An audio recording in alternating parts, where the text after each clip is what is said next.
Hello, everyone, and welcome back to the Syrvivor Syracuse recap show. I am Mike, and I'm joined today by future contestant Ben Dross. Dross, why don't you go ahead and introduce yourself to the people? Yeah, this is crazy. Like I'm can't believe it. I'm Ben Dross. I am a future contestant. I'll be playing next season, which is so soon now. There's like one episode left of this one, and I do also help on the production team in season 6 and 7. So I've got some Survivor stuff in the pipeline. I can't wait for you all to see. We got the boys today. Just me and Mike, just chilling. Cheers to that. And we got a packed episode to discuss. Two challenges, two votes. Let's just get right into it. First challenge, loved ones. We had five pairs, a lot of them previous Survivor players. Jake and Ava, final two from season one. Jack and Erica, hashtag Jamaica. God bless Yeah, we Jamaica. got Java and Jamaica. Like, look at that. Yep. And then we have Gabby and her big Mel, and you might see more of Mel in the future too. We'll see to that. And then I hope Abby and so. She Summer. seems like she'd be a good player. Should be fun. Uh, Abby and Summer to round off the Survivor alum. Uh, Big friendship there from season two. And then we had Cam bring her friend Colin, who said that he knew her front and back. Like they seem to be pretty good friends. What do you think of the challenge overall, Ben? I love the loved ones challenges. I was kind of mad. I mean, I feel like the one thing I was looking at it.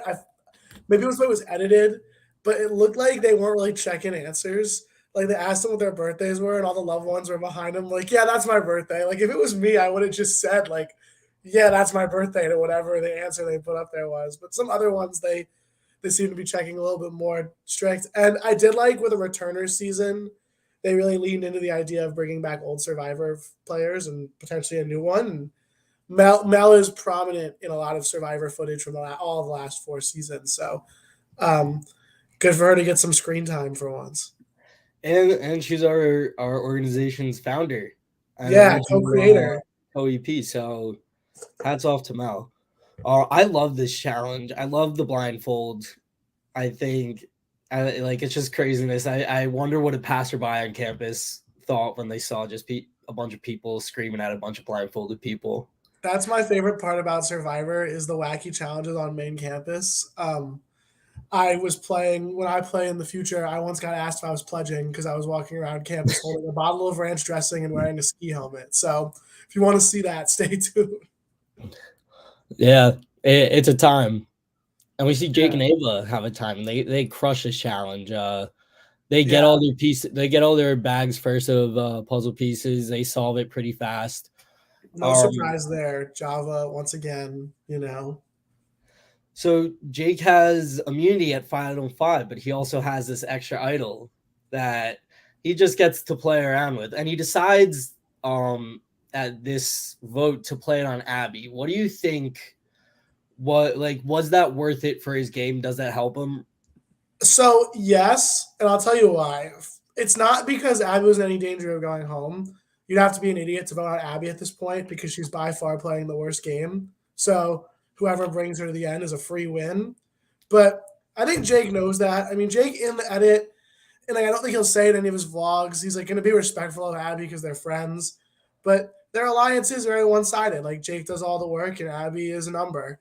And by giving her that idol, it reinforces Abby Abby as his number one, which is what he's doing to manipulate her, so that when they get to Final Four, she decides to keep him in the game, which we'll talk about a little bit later. But I think that it was a smart move to give his idol to Abby and manipulate her into staying by his side.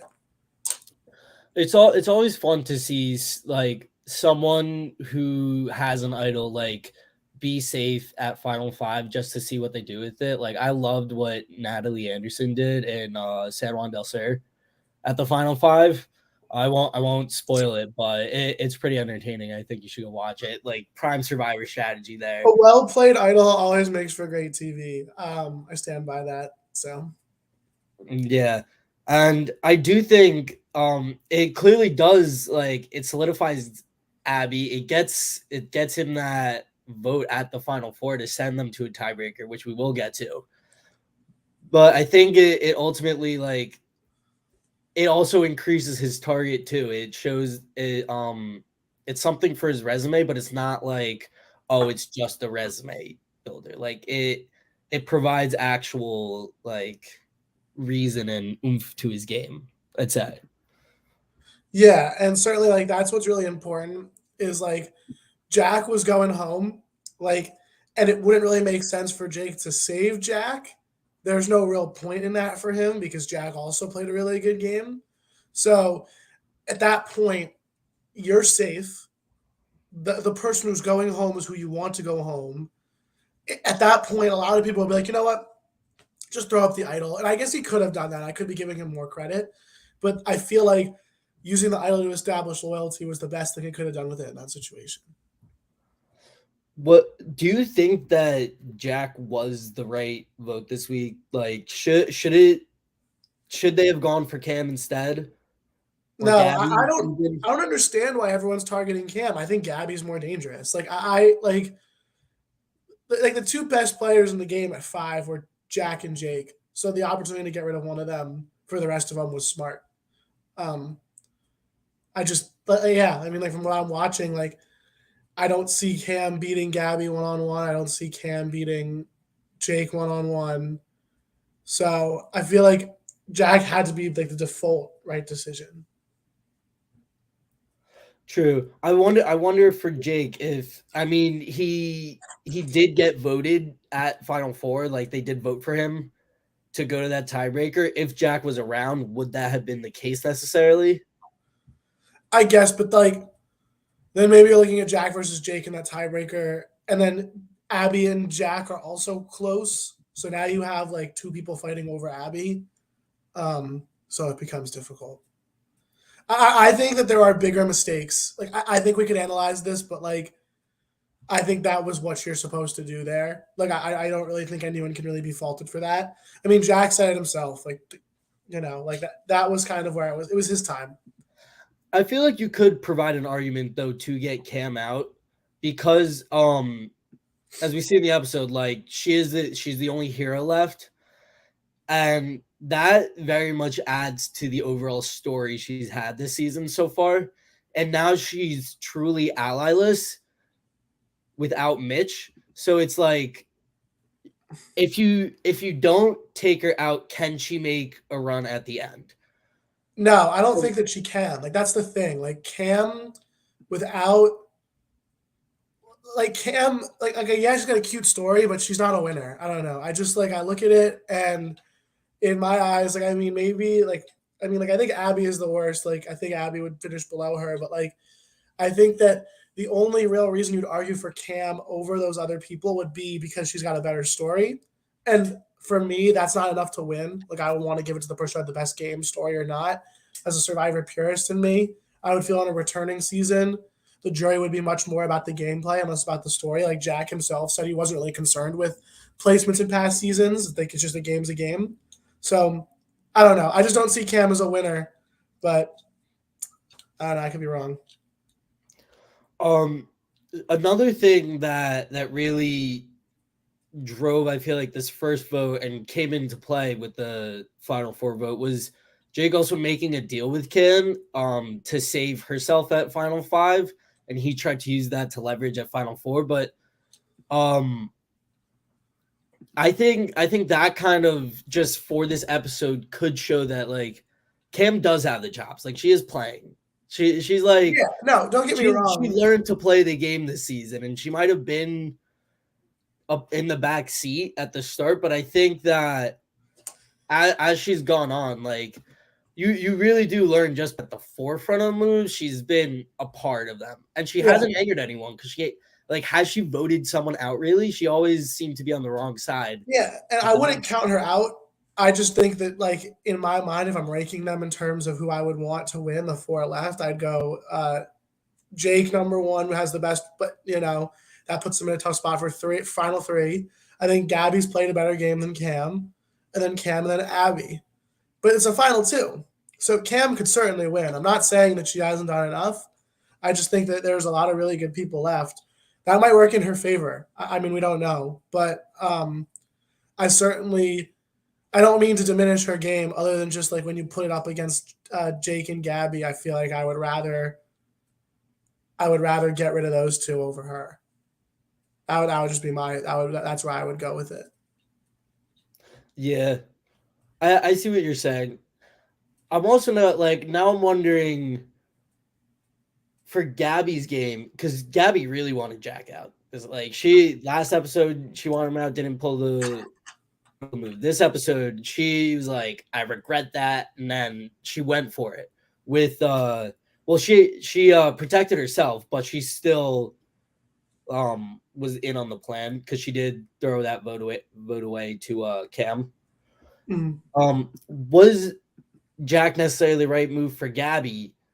Because you like she's playing an under the radar game, and I feel like sometimes the target for the under the radar person should be the other under the radar people because they can take your seat at the final just because they are a goat. Yeah, no, I agree with that. So, oh wait, what were you gonna say? No, I didn't have anything. For it. Like, what should her and Cam maybe have gone after Abby and then use Jack? Be like, hey Jack, you're going home. Like, vote Abby out with us. Even actually though, she would have had the idol played on her anyway. So Yeah, there it was would have screwed them. Like I said, I think you can like run in circles around this, and I feel bad for Jack, but it was his time. I don't know, like because of the way everything sort of unfolds, and like I guess you could make the argument, but why would you vote out Abby? Like there is nobody who stands next to Abby and loses. Like there's just like there's like goats, and then the like can make good arguments and win, and then there's goats like Abby, and like especially listening to her vlogs, she doesn't even realize she's a goat. Like I don't know. From everything I've seen with Abby, I would just like it would be my dream to sit next to someone like that at a final tribal council. I don't know. She's been talking up a big game that her Let's final see it. speech. She's got one episode left. Like she keeps on being like it's coming. Like she said at the end, she's like, I got the screenshots, like we're ready to roll. There's one episode left. I mean, she seems pretty prepared if she's sitting at the end that she has the case to make, but the thing is like We'll definitely see. Is it enough? And if she wants to, I mean, she clearly indicated she wants to sit next to Jake. Like, yeah, which I find funny too, because I feel like I would love to see them sitting next to each other because I would be interested to see what type of argument she makes that Jake wouldn't be able to just step on and be like, well, I did that, or we did that together. Like, I don't know what Abby did that Jake didn't. But I mean, she's got some plan. Maybe she's really doing a good job with that under the radar game. There certainly is a side to that. I don't want like my negative comments towards Jake or Abby or Cam to make you think that they're incapable of winning. I just like they're 3 and 4 on my power rankings. That's where I got them. Mm-hmm. Interesting. So, Jack goes home. Unfortunate. He made a great run compared to his previous season. Definitely. Yeah. I mean, as someone who played with him, I was shocked to see him be able to lay off the gas almost, even though in the beginning he still took that leadership role. Yeah, Jack is a good friend of mine. He's part of the reason why I got involved in Survivor in the first place. And I remember when he told me he was playing again, I was like, he's screwed. Because like I just watched your season and he was public enemy number 1. And I'm like, he just seems like such a unifying force pre-merge. Like, screw Jack, vote Jack out. Like, we all, it's not me. It's, you know, like he seems like a guy that would go home early. But then he's so smart that I had a feeling if he got through that initial stigma that he brought himself to and entrenched himself in a group that was strong like he did in season 2 and didn't have to deal with a double idol, he would he'd make a move. And so overpowered. I'm proud of him for coming back for a second time when arguably I think you could make the case he had the toughest thing to come out of afterwards because, you know, I think winning is hard. Like I think Austin certainly had a huge target on his back being a winner, but being the villain and like being a villain that left scars that felt bigger than the game at times, it feels like he's an easy out. And he made it to 5, which is really like impressive. And he didn't have any idols, I don't think. I don't know what No, happened. he had one, but He he had also one. decided to give it away again. Yes, and then he did he win any individual immunities? I don't think so. Maybe one No, one. he did So not. he really did it on his social game, which I mean, Jack is the Joker or the Darth Vader of Survivor Syracuse. He's the villain. You just can't kill him. I mean, this will gas him up a little bit because I know this is his favorite player. He's not Boston Rob isn't my favorite player, but I do see a lot of Boston Rob like tendencies in Jack's gameplay, very like leader and then like control the flow of social conversation. I think Yes, certainly. like He's very blue collar in the way that he plays. Sorry, I keep yeah. cutting you off. Oh no, you're good. Don't worry. I mean, and he did play a good game, but that game clearly was a Final Five game because he was playing with people like Jake and Gabby, who they're not. I don't even remember the names of people on Redemption Island where I like feel he's bad not. for There's no Philip on this season. Jack's game. The way that Jack plays his game, and he acknowledges in the edit, you have to win the last two immunity challenges. And it's been done before, like on regular Survivor. Like you see players play a game where they run it and they move really well through the whole season. And at the end, right when everyone's finally realized that they were the one that was behind everything all along, they win the last two immunity challenges and they get over the hump. Um, I think if Jack wanted to ever win Survivor Syracuse, he can't play again because he's gone. But if he wanted to again, he would have to redo his whole game and come at it from a completely different angle. Um, because the villain, it's hard for the villain to win because eventually the villain runs out of options. And like most of the people that play Survivor are not necessarily heroes, but they're definitely not villains. And that's a unifying force late in the game. Like that's the other thing that we're talking about. Like you and I could sit here and like look at this in hindsight and be like, this is the analytically smart move. But there's personal things to this too. And That's true. Gabby was like, if Jack idols me out, I will forever hate him. I will be reincarnated and I will still hate him in my new reincarnation. And like that's important. Like I think a good Survivor player knows to separate the game from emotion, and a great Survivor player knows that no one else is going to do that. So it's important to keep that in mind when you're playing. Very well said. And I don't know how serious Gabby was being when she was saying she would never talk to him. I also how serious do we think Jack was where in his exit he was like did not respect the move that Jake made? I don't think he was serious. I think he was serious, but I think he like didn't mean it. You know what I mean? We all say angry things after we've been voted out. Like I think that it's hard. Like the game is so consuming. Like to anyone that's ever played it, it is your life. Like even when it's not, especially in college, because it's such a long period of time that you're playing, and it's something that you always have to have in the back of your mind while you're doing other things. That like it does feel like a piece of you is missing when you get voted out. Like that was something you were putting so much time into, especially that late in the game, to then lose it. It's hard. Like I don't think that he meant that super seriously. I think that he just was angry. Everyone has a story. Sorry, everyone's got a story that like they shouldn't be voted out that week, even if they know it makes sense to vote them out. And we'll see, depending on how the tiebreaker challenge goes and who Jack votes for in the end, how better he really does vote. Yeah, I don't know. I guess we'll have him on here in a second and we can ask him, but he doesn't strike me as the type to be a bitter juror.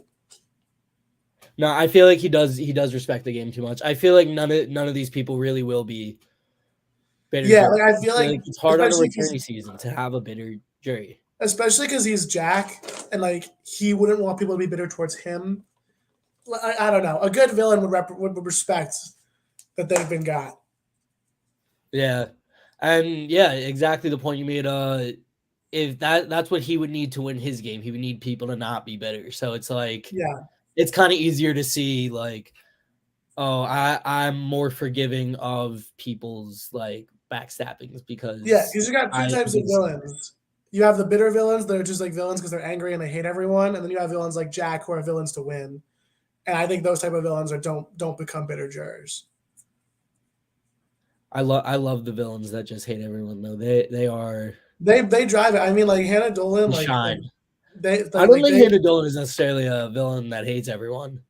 I don't think she hates everyone. I just think that like her villainy is more rooted in emotion, where Jax is more rooted in like strategy. They're foils of each other. I don't know. I like my literary devices.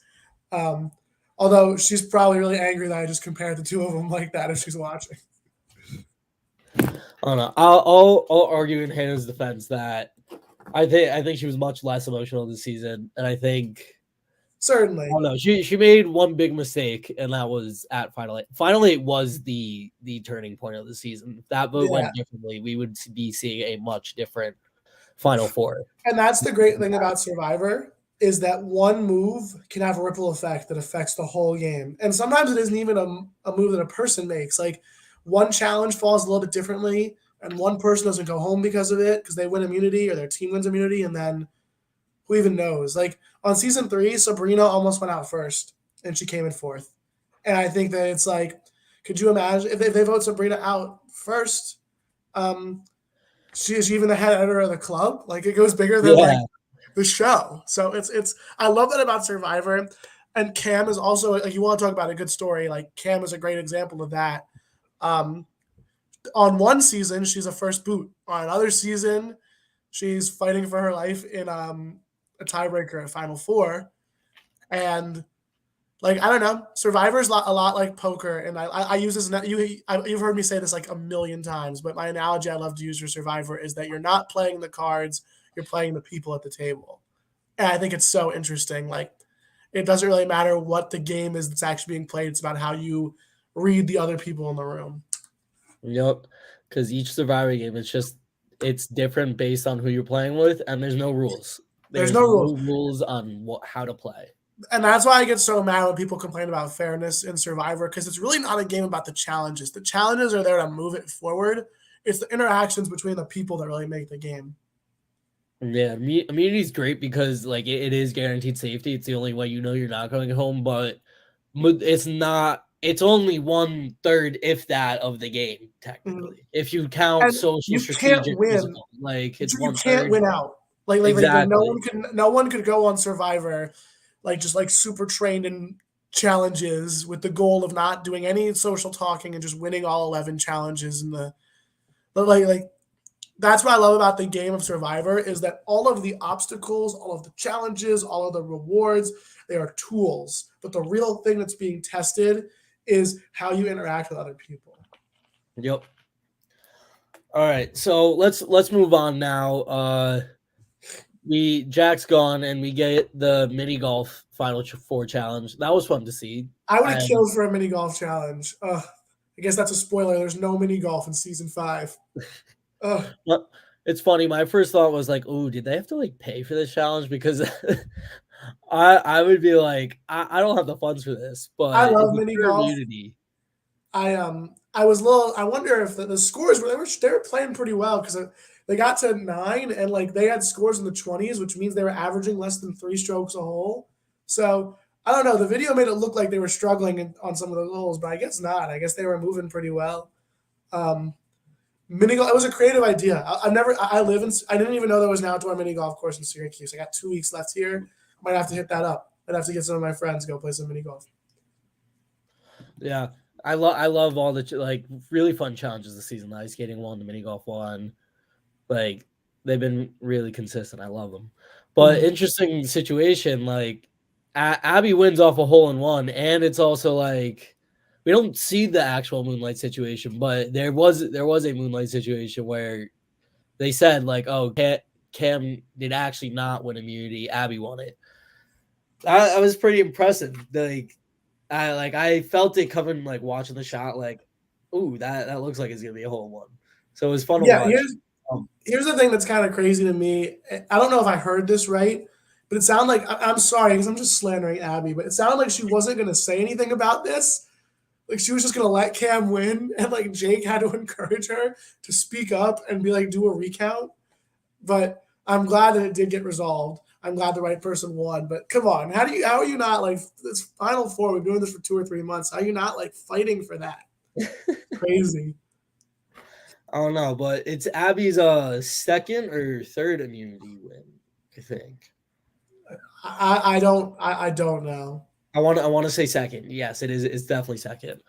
Um, Good for I think her. it's Does just like that? about a resume. I did just make a big point about being like it doesn't really matter, but I think it's a resume booster. I feel like I talk about this a lot. Like when I'm looking at people for Final Tribal, you almost look at it like when you have an athlete and you can put their accolades up there. Like you got Alex Ovechkin, like 3-time MVP, like 9-time goal scoring leader, like one Stanley Cup. Like when you're up there at the top, like 2 immunity wins, like that's something that you have. Like that was a competition, it was a part of the game, and you did better than everyone else. And if you want to talk about Survivor, it is cumulative.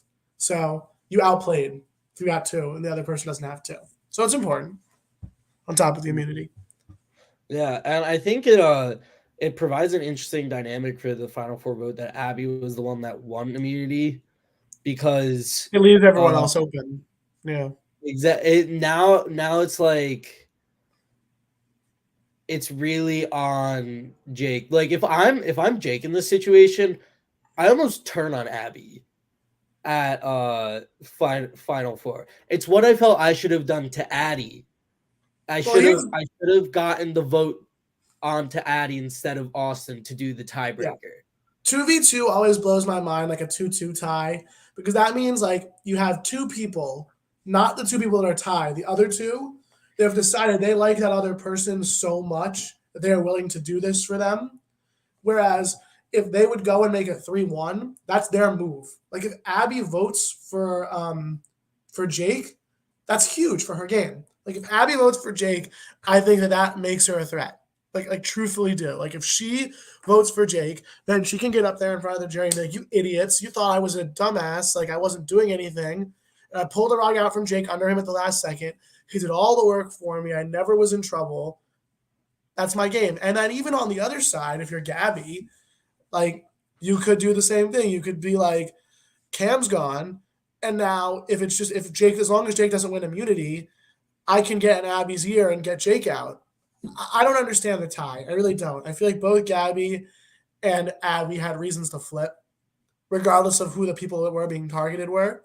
Like, I mean, I was surprised it was Cam and not Gabby, but if you at that point, Gabby and Abby could have easily flipped to the other side, and it would have been huge for their games. That's their move. It becomes their move. Mhm. I agree. I feel like it kind of um I don't know what the word I'm looking for is like it makes her game void. Like her entire game, like keeping Jake with her, like the strategy doesn't make sense to me. And like maybe she was gonna cut him at 3, but we heard from her she wanted to sit next to him. Yeah, she said she wants mimosas with him in the morning. And if you're Jake, that's like music to your ears. Like, if this girl's talking about having mimosas with you, I mean, she says it's coming. She says she's got this big bombshell. She's gonna bring out the vlogs. But how? I mean, if you want to have mimosas with the guy, like, what do you really have on him? Like, what is gonna be the thing that like you pull out of your hat that makes you different? Yeah. Um we have our special guest for this episode here. Let's have him and see his opinion. We'll talk to him about what went wrong for him and what he thinks about the current Final Four. Welcome, Jack. How are you doing today? Wow, this camera's too close. What's up, y'all? How you doing? How's it going, Jack? It's been a Good. while. It's been a while. Yeah. How's Good to life see you. outside of Syracuse been? It's good, man. Finishing up my internship right now at the Pistons, so I'm gonna be on searching the unemployment line in a couple weeks. So it's bittersweet, but we'll stay at it. I wish I was still at school, but it's whatever. We'll miss you down here. Exciting stuff. So I gotta ask, how is it to see yourself voted off again? Well, I mean, it sucked both times. The first one sucked a lot more, just because I got voted out in such a crazy way, and I wanted to beat the people that got me out, and one of them being Mike. I was pulling for Mike, though, once I got out. I think this time, though, I figured it was coming. I've said it for a couple weeks that I was shocked they didn't give me at 6. I was shocked they didn't give me at 7. I didn't have an immunity after the merge. I had nothing. Couldn't find an idol. So it definitely hurt watching. I wish I would have stirred up some chaos at Tribal, but at that point, honestly, they did a pretty good job of making me think I still had a chance to be in. That's why in my exit confessional, I was kind of upset. I wish it would have just been the easy way, but in Survivor, it's never the easy way. If they would have told me flat out I was going, then I probably would have scrambled.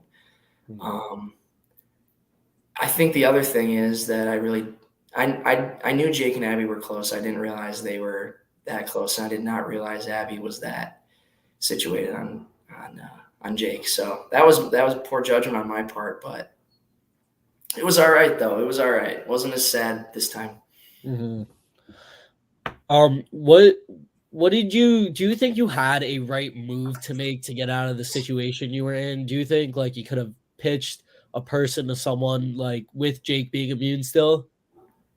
Honestly, I think in that situation, I should have just went to Jake and said, bro, Abby told me that you guys are voting me out. Because I knew he was going to give an idol to her. I knew there was no way he'd give it to me. I already knew he had it. Even though he didn't tell me, I knew he did. Because why would he play it at 6 if he didn't have another one? Mm-hmm. So I should have went up to him and was like, yo, Abby told me that you guys are going for me and you're giving the idol to her. Maybe that pisses him off. But I think that was the best move I had. Because they thought I had a chance to win. And clearly they thought, that they think Cam is a good shot if she gets to 4 unscathed. So that's clearly why Jake and Abby voted for her. But at that point, Gabby was probably my closest ally. But I knew that there was no way that I would survive if I didn't throw her name out there if Jake wasn't going to listen to me. So that's probably the only thing I could have done. Because I don't think – because getting Gabby and Cam together to vote Abby, that wouldn't have worked either. So yeah, because of that idol. Yeah, it's like mad impressive how we got 2 idols. Idols, that's tough. It was tough because I got the third clue to the one that he found in the Schaefer Art building, and at that point, I already found one with him. Now, here's what people don't really believe. I was dead set on taking him to the final 2. I was dead set on taking Jake to the final 2. You would have brought Jake over Abby? Yes. Why? I wanted to take the best player to the final 2. He doesn't believe me. He thinks Coach over here, big man of honor. I like it. He doesn't think I would. He doesn't think I would have taken him. But there's a lot of there's so much content that you can't include. But during the season, I would talk to Luke, off screen, and I'd be like, I really want to get Jake to the final 2 with me. And he's like, I don't believe you. And I was like, dude, watch my vlogs. So Luke saw my vlogs and finally he believed me, but Jake never did. I was dead set on taking him to 2. It would have been hardest for me. It would have been hardest for me to not take Gabby rather than Jake, just because Gabby and I were so close. But I mean, I don't think I beat Jake or Gabby, but I just wanted to take Jake to the final 2 just for the sake of the season. I thought it would have been awesome to have the 2 of us there at the end, but it is what it is. That would have been really cool because I did sort of forget to mention this earlier when we were talking about it, but this episode in particular felt like a real love letter to Luke's time as like the host and creator of Survivor, just like the way it kind of unfolded, the way that he was talking about it. And like, you can feel that it's getting sentimental at this point for Luke, that, it's the end of an era. And I feel like you and Jake are 2 of the more polarizing players of those 4 seasons. So that would be a really fitting conclusion. It's a shame, but it wasn't in the cards. That was my thought. More so just because I think, we played a lot of the game together. I think he would say the same thing. So it's whatever though. It was a great time. It would be interesting. I think it'd be a little bit out of character for you to our viewers, because to give up a win, to give up a sure win, to do something sentimental like that. But I think it would be also a really cool way to have ended your story. But I think. Go ahead. What? I was just saying it's a good growth moment. Yeah. I mean, I think I did. I think I grew a little bit. I mean, there was a couple moments there where it got a little out of hand and things were said, but it's all right. It's just a game, and I would say 99% of the people that I play with understand that it's just a game. We were talking about it earlier. I don't know how quickly you got in here, but I said I thought you played the best game you could have. When you play a game the way that you play, you kind of need those late immunities to like drive to just like finish it off. Yeah. And you can't control that. So Yeah, I couldn't do what Chris Thomas did. yeah, it's hard.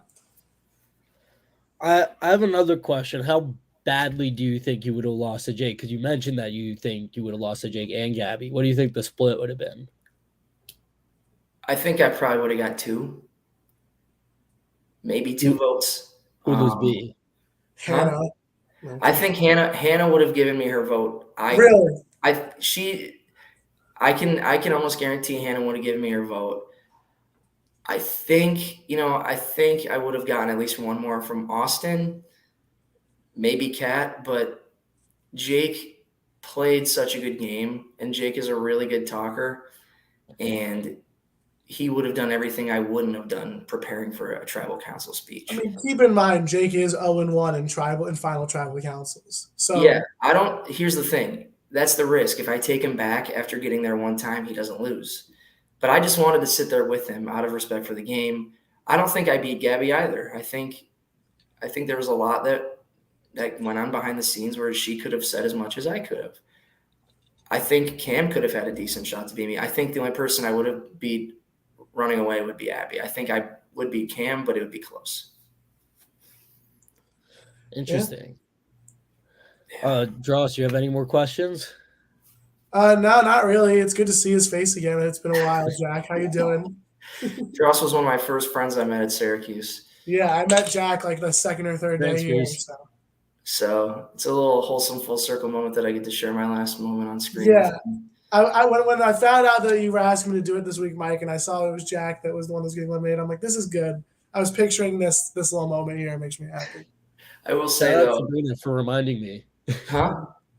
Sabrina suggested Dross to guest this week. Yeah, because of our little friendship. I will say, I think season 2 was a great season to play, but I think playing season 4 was just extremely enjoyable. Just considering, COVID didn't kick us off. Would have loved to see Mike out there again, but Trust me, after season 3 and then watching season 4, I was like frothing. I was like, I need to play. Mike still is like this. Like, this isn't like gone away. I have to. Mike is a junkie. Like Mike needs to play. Like he has expressed so much interest to jump back in. I'm glad Luke asked me to play again because if I wouldn't have played again, I would have probably just would have gone to grad school somewhere that had it and just pleaded and begged for them to let me play again. But I think I did everything I could out there. I mean, in my preseason vlog, I said I'd get 5th if I didn't have any idols. I'm impressed I got that far. I don't think in a sane game, Jake or I should get past the merge, but we did. And I think that's mostly because we played together. I think the only regret I do have is not keeping Madison around. I think if I would have given Madison the idol and either she gives Jake the duplicator, I think that would have shook up the game because we wouldn't have voted for Holly because Holly had an idol. We probably would have went for Kat or Eli because one vote gets it done. And I just had so much PTSD and paranoia from giving my idol to – I think I gave it – did I give it to Erica? You gave it to Erica, yeah, and then went home at the weekend. Yeah, when she voted out Mitch instead of Geneva. Come on, Erica. But anyways, I think that would have turned the game on its head. And I think the only other mistake that I really made was at 8 when Hannah went. I think if I really wanted to make a move against Jake there, I could have. Because going into tribal, Jake, Gabby, and Hannah and Mitch, Hannah thought the 4 of them were voting for me. So once Jake and Gabby came and told me that they wanted to save me and keep me in, I was like, well, screw it. I guess it's Hannah versus Jack again. But in hindsight, if I really wanted to pull something off, I could have called Hannah and probably sorted it out and said, look, if we both vote for Jake, he won't even see it coming. Because at tribal, you can't hear it. At tribal, he turns to me and whispers, should I play the idol? And I said, no. Because at that point, we had come so far and I got a little soft. And I was like, man, I should stab him in the back, but I can't. Because I was convinced that Jake would at least get me to 5, and he did. I knew there was no way he'd take me to the end because that's just not the kind of player he is. He wants a sure win, which is fine.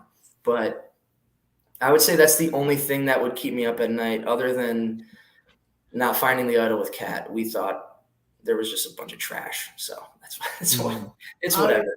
I remember when you were looking for those idols, it was pretty crazy. We got I looked for a long time, and I even almost found that last one with Gabby's fake clue. I was close.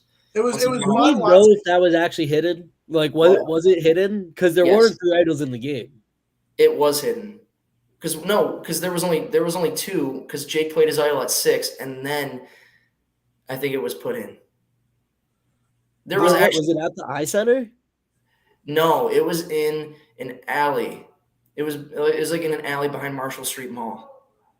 I walked right by it. There was like a panel, like a wood panel, like a crate that you stack stuff on when you deliver stuff. If you're like a guy driving a truck, you take things off a pallet. There was a wood pallet bent, like leaned up against a wall, and I guess it was right behind there. I walked by it probably 2 or 3 times with one of my friends. So it was right there, but the fake clue did drive me away a little bit. I almost found it, but if I would have showed up with an idol, that would have been crazy. You can just blame Fox. Nuts. But I mean, I did the best I could. I knew I was gonna. I didn't want to play different because I had so much fun playing the way I played the first time around, and it makes it fun when you're playing with players that want to play hard, and I think people respect that. I can put on the bad guy hat sometimes. So, I know game respects game at this point. Yeah, like I said, it was cool to see the season unfold for you on film because I got a lot of you talking about it to me from your perspective. I remember being so surprised that you kept making it. I was like, they got to vote him out at some point, right? So seeing it all unfold was just it was. They were just teasing me. I do want to ask because this is the one thing that did really confuse me about your game is why did you not say Madison and then 2 votes later you did save Owen? It never made sense to me. Okay, so and that was another downfall for me. Me and Madison were as loyal as I've probably never had besides Erica, obviously. There was no one I probably trusted more ever playing Survivor that quickly than Madison. But at that point, I was convinced she was actually going to stay for the most part. Owen was convinced by Jake to just keep him in the game. So I thought Madison was going to get out of it. I did bring the idol with me, and we were on the phone before Tribal, and she said that she didn't think she needed it. If there was actually serious danger where I knew she'd go home, I probably would have given it to her if she maybe trades me the duplicator, because that was also something that we talked about. And then when Owen was, I guess, long story short, Jake and Abby, I'm not saying they were pressuring me, but they were really, we got to keep numbers. We've come this far. And at that point I figured, well, Owen's a polarizing player. He's already done a ton in the game. If I keep him around, he's another threat. I think my mindset in summary was if I keep Madison, people would keep coming for her because her and Gabby had that rift. Her and Holly had a rift. I don't think there was any way Madison would get far, even if we, were a duo. And I think that might have hurt me in the long run because Madison already had a lot of, skeletons in the closet with a couple other people. But I mean, the mistakes I made were early, and down the line that kind of hurt. Well, I'd say you played a great game, Jack. Thanks. It was great to have you here. Great to hear from you. Do you have any last words for the people you played with, the club, anyone out there? I would say I've always told people that the club was probably the most exciting part of school for me, believe it or not. I'm a big gamer. You can see it in the episodes. Jake, they all made fun of me a little bit. This consumed my life while I was at school, and I'm a sport management major. Everyone says it's easy, so I was able to play a lot of the game. It is. But yeah, it is very easy. I just so much appreciation for the club and, bringing all that together. I think a lot of people wish they had, the idea and the time to put something together like Luke did. And I think it brought a ton of people together and a lot of people that love these games. And I was happy to be a part of it. I'll always look back on it positively, and I hope people don't get offended about the game. I'm just hoping that I mean, I played against Mike for 2 months, and I respect the hell out of you, and we played a good game. I respect the hell out of you. And I always wanted you to come back and play with me again. We always talked about that. But I would have had to align with you. There would have been no. It would have been, dude. It would as soon as I saw you playing season 3, I was like, well, he's not playing 3 in a row, so I was pissed. I was so mad. I'm the opposite. I feel like I wouldn't want to play with anyone I knew. I feel like it would fuck me up. But I didn't technically know him. I just played with him. And I guess that's fair. We were Eli always and on Abby. sides. Eli and Abby were 3 of the Maroon 5, and I had to play with them the whole time. But I feel like if I played with either of you two, I wouldn't want to align with either of you. Well, Dross, you would have stabbed me in the back early, so it doesn't matter. Yeah, that's the problem. Because I would have been paranoid that you would have stabbed me in the back first. But yeah. Well, that's all I got to say. It's been fun, and I can't wait to see how the finale, plays out. It was an exciting end, and I think the viewers will enjoy it. Love to hear it. Thank you for coming on, Jack. Thank you, See Jack. you guys. See ya. All right, how do I get out of here? Oh. All right, great to hear from Jack. Yes. And now we are left with, after, I do want to, real quick, we glossed over it. I was super impressed by Cam at Final Four trying to organize a 2-1-1. Yeah, that was cool too. Again, there are so little votes at that point, which is why it's such a great time for you to make your move. It goes back to what I said earlier. So hats off to Cam for trying. It just sucks that she was being voted against, and it's harder to move it at that point. Yep. And now we are the vote didn't go 2-1-1. It was 2-2. Cam and Gabby voted for Jake. Jake and Abby voted for Cam. And now they stayed in the revote, and now we're left with fire making, which in this case is an endurance arm over your head challenge. Who do you think is coming out on top then? That endurance challenge? Yeah. Or the whole thing? The endurance challenge. Endurance challenge. I think it's gonna be Jake. I think he powers through. I think he's got some thick arms, We'll see. See, people always say like endurance is like whoever wants it more is gonna get it. That too, I feel like Jake wants it more. Every endurance thing I've done, like even no matter how bad I want it, like the lactic acid, like you still feel it. I feel like you just don't want it enough. It's just like my worst type of challenge. Maybe you just don't want it enough. Maybe I don't. Maybe that is it. I just don't. I don't have the power. But we'll do some quick predictions for next episode before we log off here. Who do we think is gonna make it to the end? Who out of our 4? I think it's gonna be a little rhyming final 2. We got Gabby and Abby.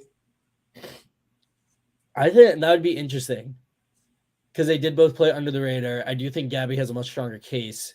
Yeah, I think. Well, here's what's gonna happen. I'm a prophet. It's gonna be Jake wins this. Jake wins this immunity challenge, and then Jake loses the next one, and he's a no-brainer to go home. Abby makes her big move, and we get Abby. I think that'd be entertaining, and if Abby does somehow decide to make her big move there and changes, then you got Jake, like. You got it validates the entire. That's her big. She says she has the big bombshell coming. That's got to be it. That's got to be what it is. That's the big bombshell. Gives her whole speech. I didn't have to do much, and the work that I did put in got me to final 3. Cut when I needed to. Like that, honestly, to me, that is convincing enough because there are no rules to how to play the game. I think we're entering an era of Survivor where playing the game where you play big, you show you have a resume, and then you have to win those immunities at 4 and 5. Why is that now the better way when you're more sure of a way to sit at the end, which is the ultimate goal, is to sit at the end and plead your case? Is the way Abby's doing it. I agree. I'm a big proponent of there's no bad people in the end. I mean, there's goats for sure, but at the end of the day, they're sitting there. You're not. So what they did worked, and what you did didn't. So we'll see. Beautifully said. So tune in next week, or actually, what's that? Tomorrow. Today's Wednesday. Tune in tomorrow Tune in tomorrow. for Like and part subscribe. 2 of the Survivor Syracuse Heroes vs. Villains finale. I believe it'll be at 8, airing at 8 p.m. We'll see who gets crowned the winner. Lots of tears, lots of laughs, lots of goodbyes. It truly is the ending of a Survivor era. Next time on Dragon Ball Z, we'll see what's Yep. going on, what's happening. Real quick, Dross, if you want to plug anything. I just want to thank my mom, my dad, my sister. Always watch Survivor Syracuse. Tune in for Syracuse when this season ends. Don't go anywhere because season 5 is going to be crazy. You just wait. You just wait and see. Survivor Syracuse season 5 is going to blow your mind. And as always, if you want to follow me on Instagram, it is Dross B1. So that's all you gotta do. I'll always welcome another free follower if this nets me any. So Thank you for coming on, Dross. Subscribe to Survivor Syracuse if you're not already. Episodes every Thursday. Again, our finale for season 4, Heroes vs. Villains, is tomorrow at 8 p.m. Be there. You don't want to miss it. And follow us on Instagram at Survivor Syracuse and Twitter. And yes, that is all we have running up right now. TikTok may be coming soon. Who knows? who knows? Anything's possible. But thank you for tuning in, everyone. Have a good night and enjoy the upcoming episode of CBS Survivor. Yeah, I know we will.